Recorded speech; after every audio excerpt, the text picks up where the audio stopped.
क्या जर्मनी एक अच्छा ऑप्शन है अपने हायर स्टडीज़ को कंटिन्यू करने के लिए? Hey guys, I'm Rani and welcome to my channel A Blooming Girly. So in this video we are going to discuss कि जर्मनी एक अच्छा ऑप्शन क्यों है आपके फर्दर स्टडीज़ के लिए, फॉर एग्जांपल पीएचडी या masters. If you are a bachelor's or a master's student in India and if you want to continue your studies abroad and you're wondering like which country should I choose, and if you're thinking about Germany, then in this video I'm going to give you some of the points which will help you decide which country you should continue with. Germany में दो तरह की universities होते हैं, public और private. Public of course पूरी तरह से फ्री होता है, बस उसमें आपका कंट्रीब्यूशन रहता है. अगर आपका प्लान जर्मनी में मास्टर्स करने का है तो एक बहुत बड़ा एडवांटेज ये है कि जर्मनी के यूनिवर्सिटीज़ में ट्यूशन फ़ी बिल्कुल नहीं होती है और there is only semester contribution which is around 100 to 300 depending upon कौन सा यूनिवर्सिटी है. और ये सिर्फ सेमेस्टर का कंट्रीब्यूशन होता है, आपका ट्यूशन फ़ी नहीं होता है. और इसके वजह से आपको बहुत सारे बेनिफिट्स मिलते हैं, जो ट्रांसपोर्टेशन के लिए आपको बहुत सारा डिस्काउंट मिल जाता है, कोई इवेंट है उसमें डिस्काउंट मिल जाता है.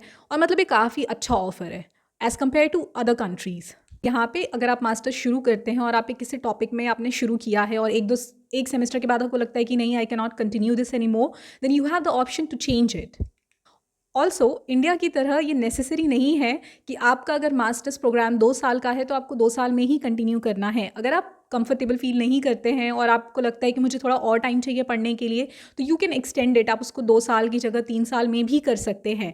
ये मेरे लिए भी बहुत शॉकिंग था, बट यहाँ पे लोग ऐसे मेंटल हेल्थ और इन सब चीज़ों को बहुत ज़्यादा प्रायोरिटी देते हैं और आई थिंक इसी को सोच के इन लोगों ने इस तरह का कुछ पॉलिसी बनाया है. जर्मनी में स्टूडेंट्स को पढ़ने के साथ साथ काम करना भी अलाउड होता है. तो मोस्टली जितने भी मास्टर स्टूडेंट्स मैंने सुना है, अगर कोई लोन वगैरह लेके आया हुआ है तो it's very easy for you to pay off that loan and that too before you graduate. So it's I think is an amazing point. अगर आपका प्लान लॉन्ग टर्म जर्मनी में रहने का है तो अगर आप यहाँ से पढ़ाई करते हो, अपनी डिग्री पूरी करते हो, उसके बाद आपको 18 महीने का टाइम मिलता है और उसमें आप यहाँ पे रह के जॉब सर्च कर सकते हो. एंड आई थिंक 18 महीना is a good enough time. And then if you find it and if you continue working here for a good time और आप तब लगे हाथ जर्मन भी सीख लेते हो, तो आपके पास चांस है यहाँ का परमानेंट रेसिडेंसी पाने का. और अगर आपको यहाँ की रेसिडेंसी मिल जाती है तो फिर आपके पास दुनिया का one of the most powerful passport होगा. So I think this is a great point.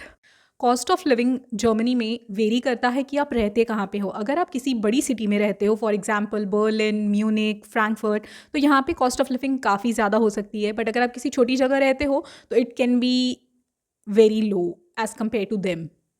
इसी के साथ हम पीएचडी के बारे में बात कर लेते हैं, क्योंकि मैं खुद यहाँ पीएचडी कर रही हूँ. I would also like to share कि यहाँ पे पीएचडी करना इंडिया के कंपेरेटिव बेटर क्यों है. जर्मनी में पीएचडी करने के लिए यूजुअली टाइम पीरियड जो रहता है 3 से 4 साल रहता है, डिपेंडिंग अपॉन आप किस इंस्टीट्यूट या यूनिवर्सिटी से पीएचडी कर रहे हो.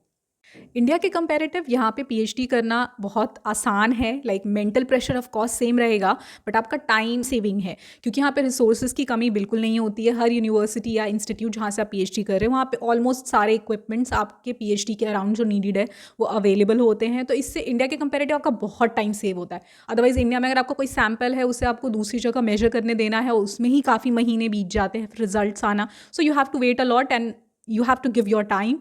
एंड दैट्स वाई इंडिया में यूजुअली पीएचडी 5, 6, 7 साल तक खिंच जाती है और यहाँ पे कंपेरेटिवली जल्दी हो जाती है.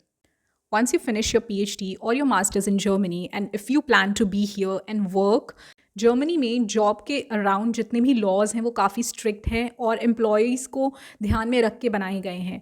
तो उस हिसाब से आपको बहुत सारे बेनिफिट्स मिल जाते हैं. सबसे पहले आ जाता है आपका हेल्थ इंश्योरेंस, जो आपका ऑलमोस्ट सब कुछ कवर करेगा और उसका बहुत बड़ा पोर्शन आपकी कंपनी पे करती है. उसके बाद आपके पास पेंशन प्लान्स होते हैं. अगर आप एक्चुअली जर्मनी में बूढ़े होते हैं तो आप अच्छा खासा पेंशन पाएंगे.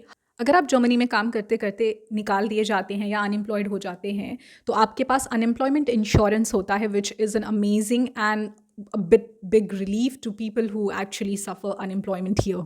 जर्मनी में अगर आप काम कर रहे हो तो काम करते करते आपका एम्प्लॉयर आपको रैंडमली निकाल नहीं सकता है. उसके लिए भी बहुत स्ट्रिक्ट लॉज हैं.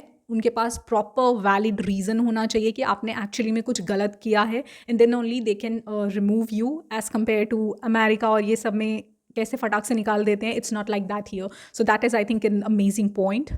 वर्क लाइफ बैलेंस का सीन भी काफ़ी सॉर्टेड है जर्मनी में। आपको 40 आवर्स वर्क करना ही अलाउड होता है। And just in case if you have lot of work and if you happen to work on Saturday, then you get 75% of your salary, I mean per day wage. And if you work on Sunday, then you get double of the amount of your actual wage. So I think it's superb because India में तो आप free में कितना भी काम कर लो आपको कुछ पैसे नहीं मिलते हैं. So yeah, I think it's amazing. Thank you so much for watching the whole video. If you like it and you find value from my content, please subscribe to my channel and share it with your friends who may need this information. And if you have any questions, please let me know in the comments and I'll try to answer all the questions.